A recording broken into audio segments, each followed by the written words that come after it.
My name's Johannes Neft and I'm responsible for technical development at Škoda Auto.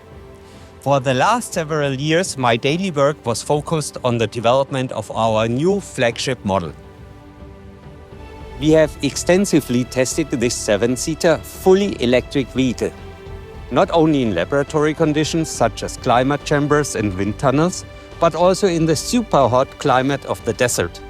And as strong sunlight isn't the only thing we have to deal with, we also tested 200 kilometers above the Arctic Circle, where temperatures can reach as low as -40 degrees Celsius.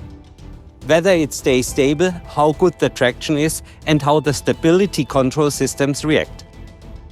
The desert provides an opportunity to develop the entire vehicle under opposite extreme conditions.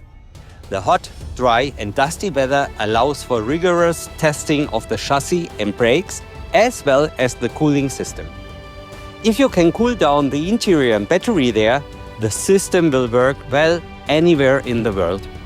We left the cars there for 12 months straight and monitored whether everything inside the car kept the shape.